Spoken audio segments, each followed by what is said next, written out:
It was an exciting long flight over Chile's volcanoes. I had to choose some of them to see during flight, because Chile has a chain of about 2,000 volcanoes, not all of them active, dotted along the Andes. Chile is located between the South American and Nazca tectonic plates. A river of hot magma causes the plates to slowly shift. Sometimes, the plates move away from each other, and other times they hit against each other. Volcanoes occur as a result of this underground movement.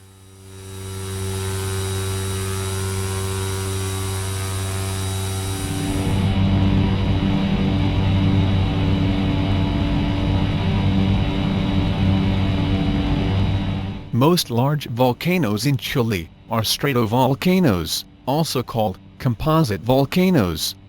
They are tall and cone-shaped, made up of many layers of hardened lava and volcanic ash. Cinder cones are smaller than stratovolcanoes, and are steep and cone-like in shape.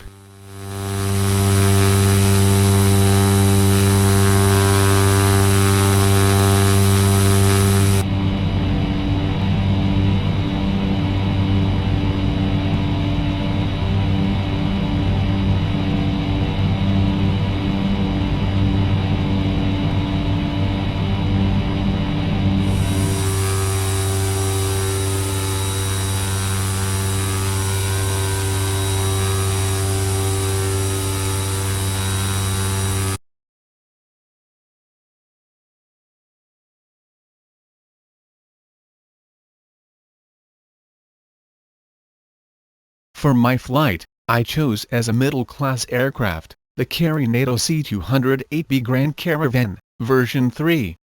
Prima facie, it is a very comfortable aircraft to fly with, but that is not the truth, as you can hear later on. Equipped with a 430 GPS instrument, I could easily program my route.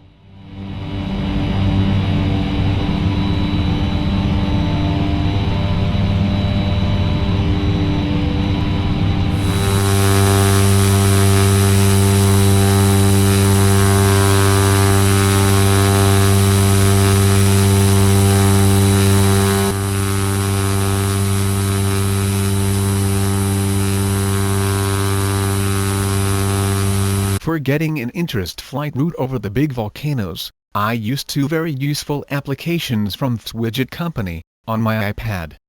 The first one, named Quick Plan, led me in a very simple manner, to program the route, by clicking on the volcanoes on the map I want to fly over, and turn these points to fixes. Quick Plan, then, allowed me to save the route as FMS file. Now I have to export it into Dropbox, and upload the file on my iMac, saving it in 10 plain, output, FMS plan, folder.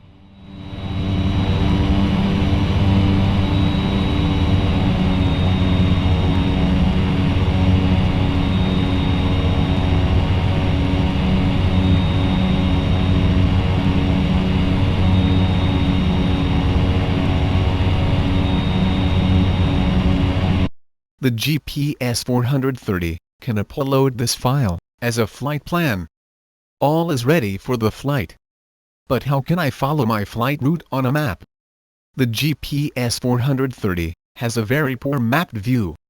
Here comes the second application, IGM Up HD, from FS widget, into play. I can upload the FMS file of my flight route, also into this program, that is connected with X-Plane, showing the current map.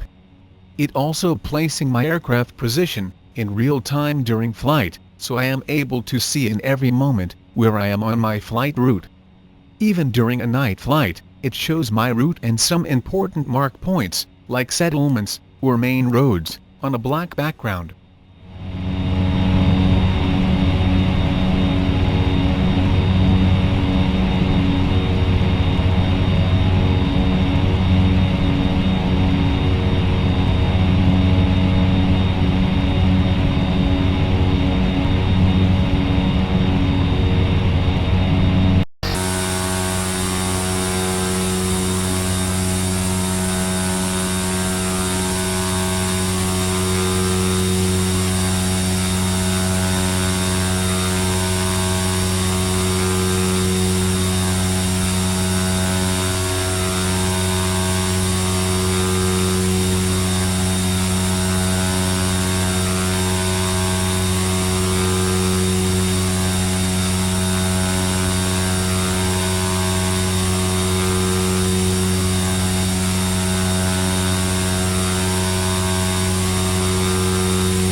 As I mentioned in my last post in my blog, I changed seasons, from summer to winter or landscape, to get a more realistic flight environment.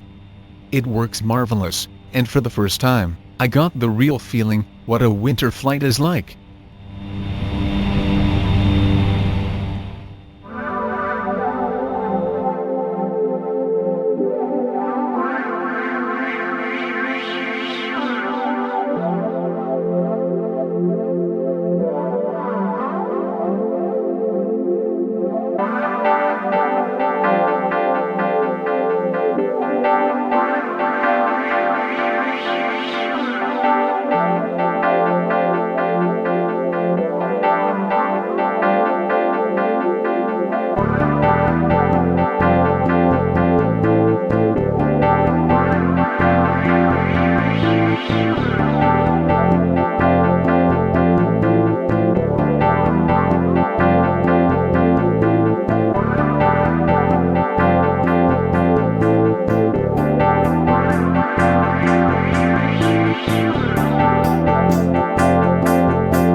third of the flight route, I planned to land for rest at SCPC, a small airport with a grass landing strip.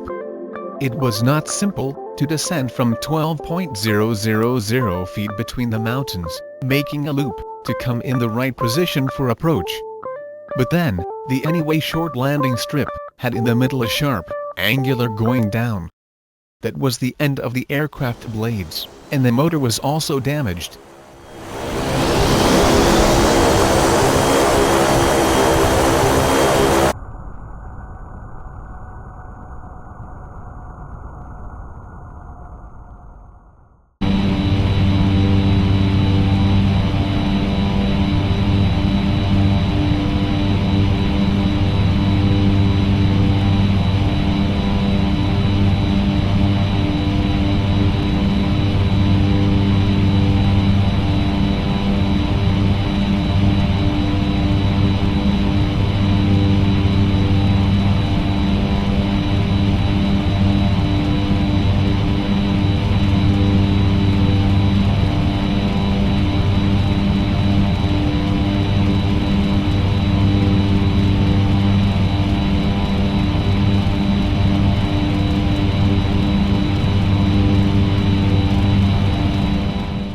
Overnight repairing aircraft, and then early in the morning, I continued my flight toward the remained volcano mountain peaks.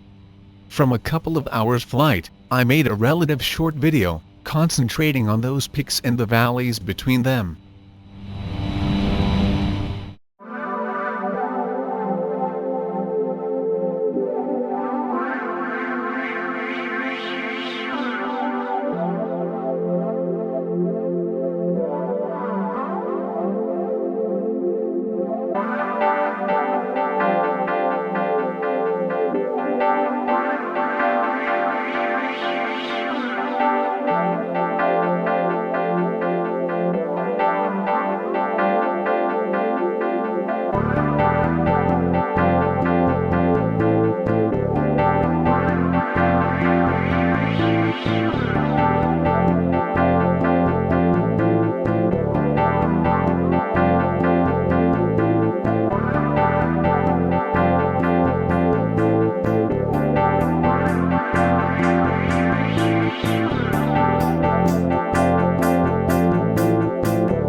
Okay, I checked all instruments, flaps down, baro set, fuel check, oil, etc., and brakes off.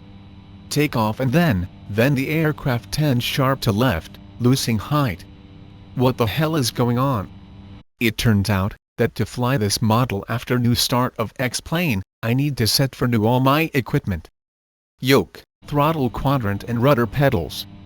So pause simulation, making corrections, and then finally, AP activated, and I am flying en route.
At the end of my flight, I planned to land at a small airport, SEML, that has also a grass landing strip.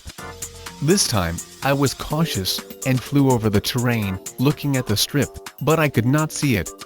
So I decided to seek after a near, bigger airport, and found one on the other board side, in Argentina. It was the well-known airport of Bariloche, SAZS, with ILS approach. Changing my approach plan on the GPS 430, I landed safe at late evening.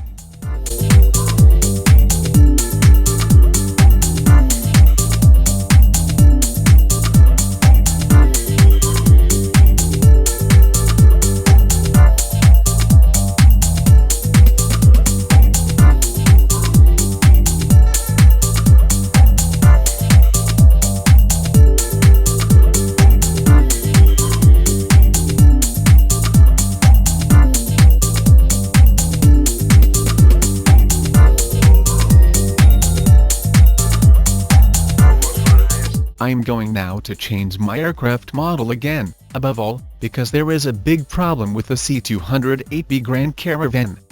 At view angle of 70 degrees, I cannot look at the instruments, and simultaneously have a good forward view.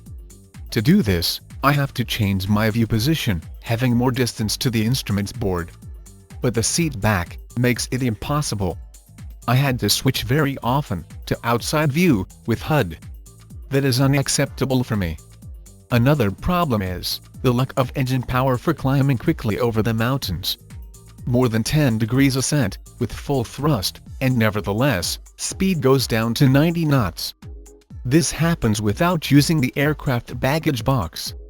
So back to PC-12. Maybe you have some ideas what might be the adequate aircraft model.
Last word about my videos. I have seen a lot of attractive videos about flights, with wonderful dynamic camera effects. First, I have no software for doing like this, and second, I am trying to show the view, as pilots sees from their cockpit. Beyond of that, it demands enough work to produce my videos for every project I execute.